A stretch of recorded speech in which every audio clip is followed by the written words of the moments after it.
work, concept of work, and the we have also introduced the energy. Now we will continue with the explanation of energy.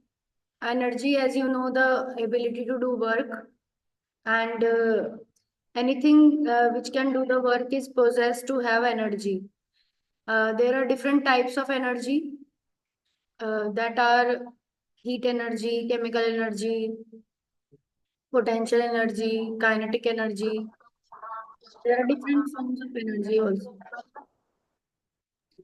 Good morning, ma'am. Good morning.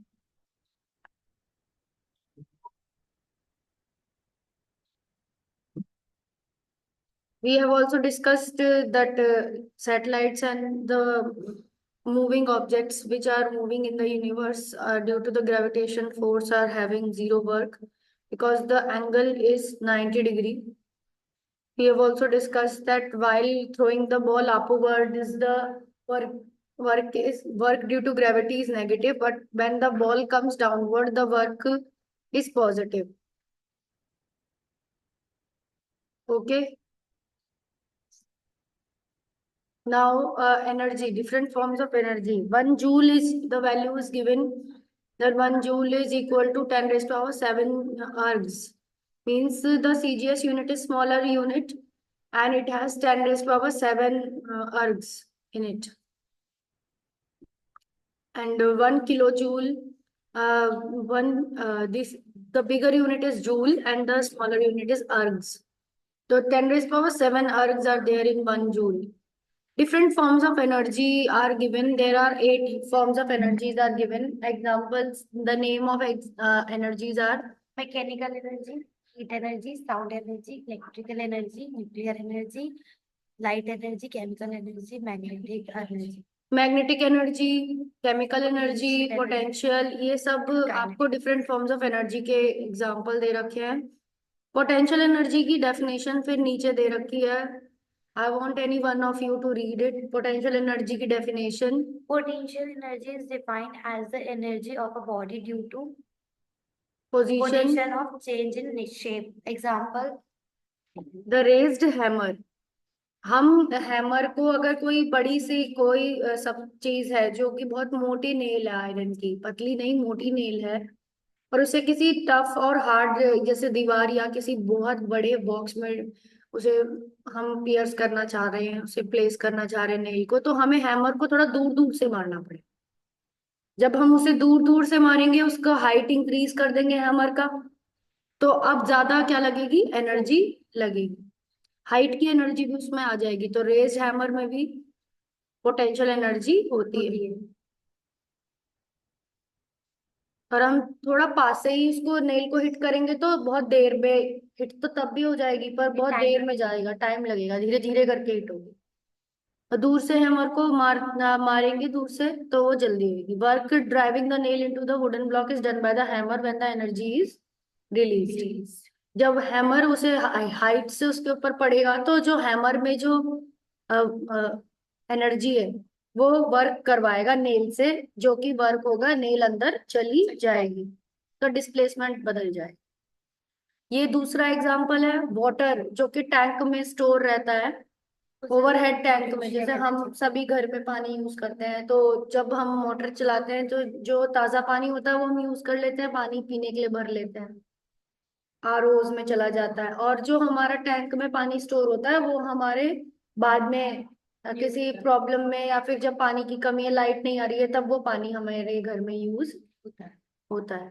तो tank में जो पानी store होता है वो भी किसका energy का एग्जाम्पल है, पोटेंशियल एनर्जी का एग्जाम्पल है. क्योंकि जब वाटर को रिलीज कर दिया जाएगा तो वो अपने आप ग्रेविटी की वजह से आएगा, उसमें वर्क होगा, वो फ्लो करेगा. By this the potential energy.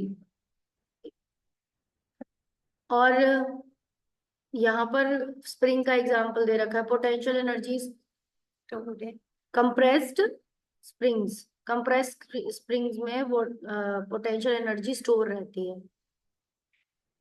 जैसे मैंने आपको बताया था कि जेटर पेन जो होता है, जो स्प्रिंग वाला पेन होता है, उसमें जब हम उसे प्रेस करते हैं तो वो उसको प्रेशर की वजह से उसकी रिफिल आगे की तरफ जाती है, और उसको रिलीज करते हैं तो रिफिल अंदर आती है, क्योंकि रिफिल के जस्ट पीछे वो स्प्रिंग लगी रहती है, वो आपने देखा होगा। Potential energy is compressed, stored in a compressed spring. When the spring is released, the potential energy stored in the spring does work on the ball and ball start moving. ऐसे ही उस ऊपर वाले केस में क्या है, ball को हम spring के साथ प्रेस कर रहे हैं, बॉल को लेकर आ रहा है स्प्रिंग के ऊपर, जैसे ही हम प्रेशर को रिलीज करते हैं तो बॉल आगे की तरफ धक्का जाके आगे की तरफ चली जाएगी, बॉल मूव करने लगेगी।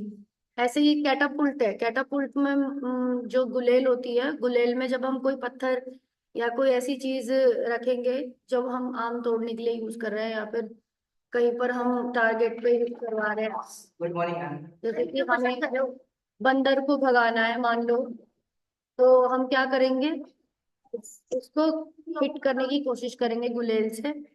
तो potential energy stored in the stretch catapult, और जब ये रिलीज होगा तो स्टोन फायर होगा।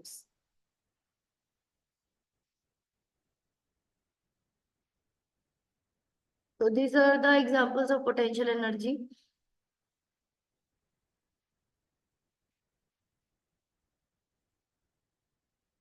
पोटेंशियल एनर्जी के बाद आपको काइनेटिक एनर्जी के बारे में समझना है। कल भी हमारा जो डिस्कशन था वो काइनेटिक एनर्जी के बारे में था। काइनेटिक एनर्जी किससे कोई बताएगा काइनेटिक एनर्जी की definition? What is the kinetic energy definition? Energy possessed by an object due to its motion called kinetic energy. तो एनर्जी जो हमारी मोशन की वजह से होती है, ऑब्जेक्ट के मोशन की वजह से होती है, उसे कौन सी एनर्जी कहते हैं? Kinetic energy. यानी मूविंग ऑब्जेक्ट्स में भी एनर्जी होती है, और मूविंग ऑब्जेक्ट्स की एनर्जी को कहा जाता है Kinetic energy. This means object at rest don't have it. Rest वाले ऑब्जेक्ट्स में वो नहीं होगी, Rest में नहीं है. मोशन में ही होती है वो। आगे नेक्स्ट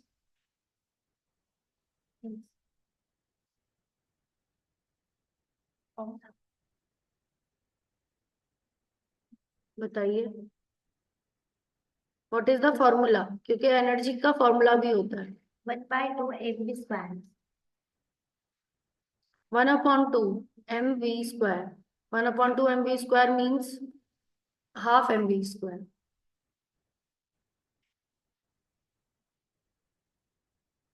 तो अब आपको कुछ क्वेश्चंस के आंसर देने की कोशिश करनी है। यहाँ पर मैंने क्वेश्चंस आपके लिए शेयर किए हैं। Try to do these questions. Work done by centripetal forces. Centripetal force जो वर्क डन करता है वो क्या होता है? जीरो होता है, ग्रेटर देन जीरो होता है, वन होता है, लेस देन जीरो होता है। यानी नेगेटिव वर्क होता है। लेस देन जीरो का मतलब हो गया नेगेटिव वर्क, वन का मतलब तो वन हो गया positive work, greater than zero भी पॉजिटिव वर्क, और जीरो Zero. No work. ये हो जाएगा जीरो मतलब नो वर्क। जीरो। आंसर क्या होगा? सेंट्रीपिटल फोर्स से जो जीरो। होता है, क्या आंसर होगा? जीरो। किसी ने बोला जीरो पे हम टिक करते हैं। अब हम नेक्स्ट क्वेश्चन देखते हैं। 9800 joule of energy was spent to raise mass of 50 kg। The mass was raise to the height.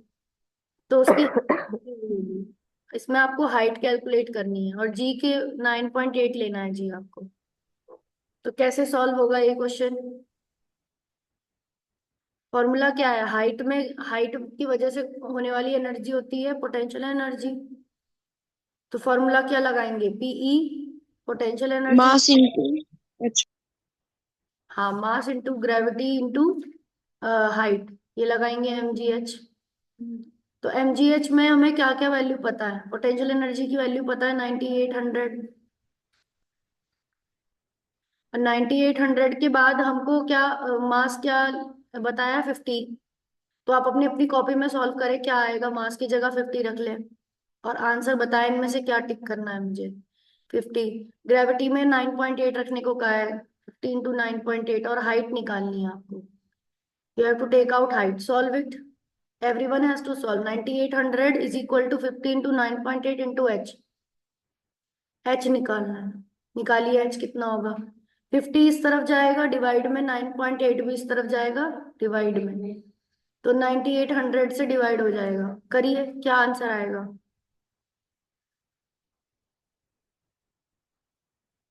Solve it, register में सॉल्व करें सब लोग और बताएं। पेज नहीं पढ़ना, पासबुक कुछ लिखना है। सिंपल कैलकुलेशन है।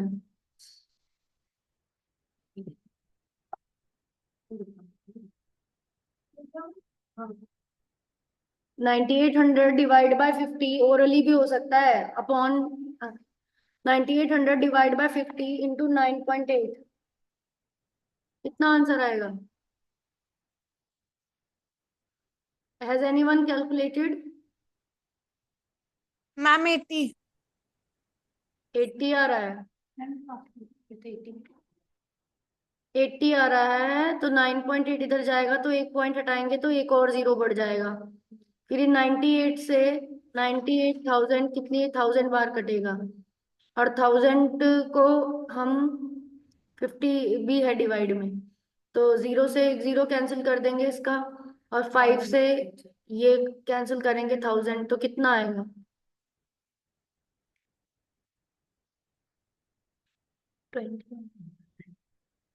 200 आ रहा है। 200, पर इसमें तो ऑप्शन ही नहीं दे रखा 200 की जगह। 20 मीटर्स, 20 दे रखा है ना। 20 पे लगा देते हैं।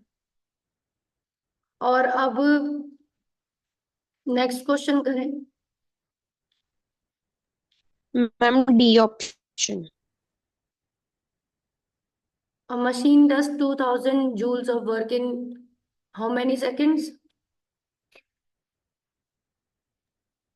40 ma'am seconds. Option D 5। And what is the power? Power का होता है वर्क डन अपॉन टाइम। तो 2000 को आप 40 से डिवाइड कर देंगे, बस ये फॉर्मूला है पावर का। 1000 को 40 से power upon power is equal to work upon time. Ma'am 5 watt आ जाए। 2000 को आप किससे डिवाइड कर देंगे? टाइम से, 40 सेकेंड्स पे, तो आपका पावर निकल आएगा मशीन का। तो 4 से आप काट देंगे इसे। Ma'am 400 second. अच्छा 400 है, अगर 400 है तो फिर यस मैम। कितना आएगा आंसर? 2 जीरो कट जाएंगे, एक बचेगा, 5 आंसर। 5 5 वॉट। 5 वॉट आ जाएगा। वॉट इज इट्स यूनिट, ऐसा यूनिट।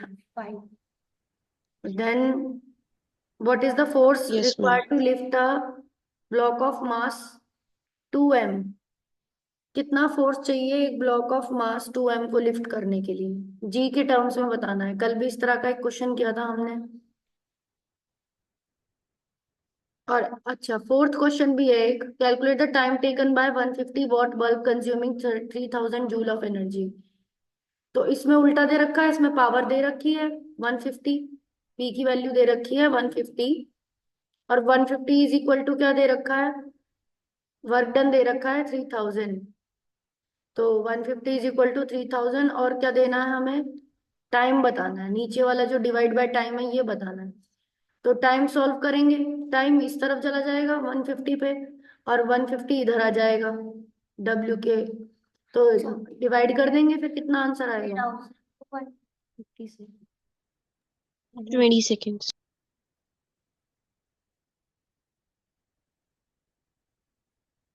कितना आंसर आ रहा है डिवाइड करके?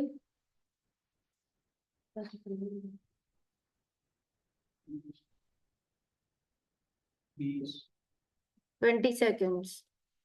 अब what is the force required to lift a block of mass 2m? 2m के ब्लॉक को उठाने के लिए कितना फोर्स चाहिए होगा?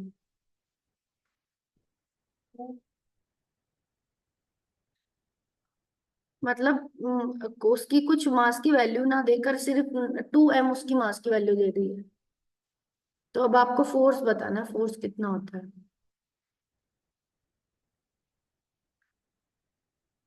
कितना फोर्स लगेगा उसको उठाने के लिए? Work is equal to force into displacement हो गया।